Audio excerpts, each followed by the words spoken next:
মর্যাদাপূর্ণ king Charles harmony award নিতে আগামী ৯ জুন লন্ডন সফরে যাচ্ছেন প্রধান উপদেষ্টা অধ্যাপক ডক্টর মোহাম্মদ ইউনূস। তার সফরকে সরকারি সফর হিসেবে ঘোষণা করেছে যুক্তরাজ্য।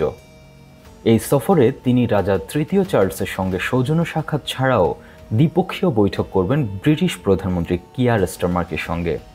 তার এই সফরে বিদেশে পাচার হওয়া টাকা ফেরত এবং যুক্তরাজ্যে অবৈধভাবে স্থানান্তরিত অর্থে গড়ে ওঠা বাংলাদেশিদের সম্পত্তি জব্দের ব্যাপারে গুরুত্বপূর্ণ ঘোষণা আসতে পারে।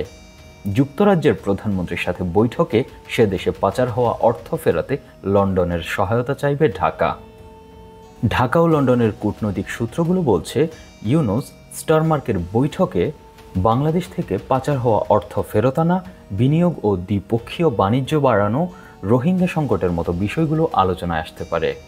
অনুসন্ধানে জানা যাচ্ছে, পলাতক সাবেক প্রধানমন্ত্রী শেখ হাসিনা, তার ছোট বোন শেখ রেহানার ছেলে ববি এবং মেয়েটি অলিভ সিদ্দিক, আজমিনা সিদ্দিক, সালমান এফ রহমানের পরিবার, S Alam group, summit group, সাবেক ভূমিমন্ত্রী সাইফুজ্জামান চৌধুরী সহ আরও অনেকের বিরুদ্ধে দেশ থেকে বিদেশে অর্থ পাচারের অভিযোগ আনা হয়েছে, যাদের অনেকে যুক্তরাজ্যে সম্পত্তি কেনার তথ্য সরকারের কাছে আছে।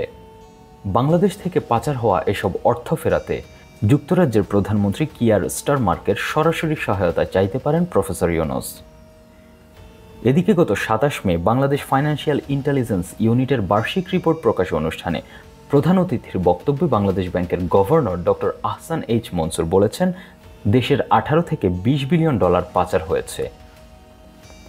দ্য গার্ডিয়ান ও ট্রান্সপারেন্সি ইন্টারন্যাশনালের যৌথ অনুসন্ধানে জানা যায়, শেখ হাসিনার মিত্রদের যুক্তরাজ্যে প্রায় 400 মিলিয়ন পাউন্ডের সম্পদ রয়েছে। এদিকে গত 1.5 মাস পূর্বে বাংলাদেশ ব্যাংকের গভর্নর বলেছিলেন, 6 মাসের মধ্যে বিদেশে পাচার হওয়া সম্পদের বড় একটি অংশ জব্দ করা হবে। পাচার হওয়া অর্থ ফেরাতে তিনি ইতোপূর্বে লন্ডন সফর করেছেন। তার কথার ফলাফল আসতে শুরু করেছে বলে মন্তব্য করেছেন বিশ্লেষকরা। সম্প্রতি দৈনিক যুগান্তরের এক প্রতিবেদন সূত্রে জানা যায়, যুক্তরাজ্যে সাবেক ভূমিমন্ত্রী সাইফুজ্জামান চৌধুরী জাভেদের সম্পত্তি জব্দের পথে রয়েছে। সংশ্লিষ্টরা ধারণা করছেন, দেশ থেকে পাচার করার টাকা দিয়ে তিনি বিদেশে এসব সম্পদ গড়েছেন। এদিকে এগুলো উদ্ধারে সরকার থেকে জোরালো পদক্ষেপ নেওয়া হয়েছে। এ লক্ষ্যে যুক্তরাজ্য, যুক্তরাষ্ট্র ও সংযুক্ত আরব আমিরাত, এই 3 দেশে মিউচুয়াল লিগ্যাল অ্যাসিস্ট্যান্স রিকোয়েস্ট পাঠানো হয়েছে, যার ফলাফলে তার সম্পদ জব্দ হতে চলেছে।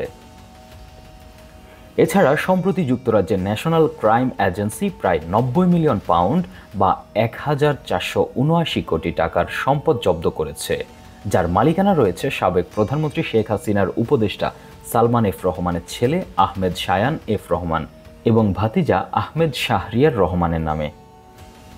সে প্রেক্ষিতে বাংলাদেশ ব্যাংকের গভর্নর বলেছেন, যুক্তরাজ্যে বাংলাদেশের সঙ্গে সংশ্লিষ্ট ব্যক্তিদের পাচার করা সম্পদ জব্দের ঘটনা অর্থ পাচার বিরোধী লড়াইয়ে একটি গুরুত্বপূর্ণ অগ্রগতি।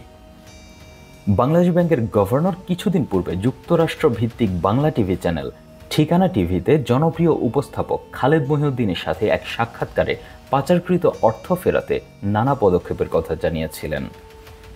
অর্থ পাচার নিয়ে আন্তর্জাতিক মহলে চাপ সৃষ্টি হয়েছে বলে তিনি মন্তব্য করেন। তিনি বলেছেন, Financial Times, Al Jazeera, the Guardian সহ আন্তর্জাতিক গণমাধ্যম এই বিষয়ে ধারাবাহিক রিপোর্ট প্রকাশ করেছে। উল্লেখযোগ্যভাবে জানা যাচ্ছে, যুক্তরাজ্য সরকারের IACCC ইতোমধ্যে বাংলাদেশের সাথে সহযোগিতার আগ্রহ প্রকাশ করেছে এবং একজন ব্রিটিশ বিশেষজ্ঞ 6 মাসের জন্য বাংলাদেশে কাজ করবেন। এছাড়া দুবাইতেও ফাইন্যান্সিয়াল ইন্টেলিজেন্স ইউনিটের সঙ্গে আলোচনা হয়েছে এবং বাংলাদেশকে সহযোগিতার আশ্বাস দেওয়া হয়েছে। সব মিলিয়ে প্রফেসর ইউনূসের যুক্তরাজ্য সফরের মাধ্যমে বিদেশে পাচার হওয়া অর্থ উদ্ধারের কাজে গতি আসবে বলে সংশ্লিষ্টরা আশা করছেন।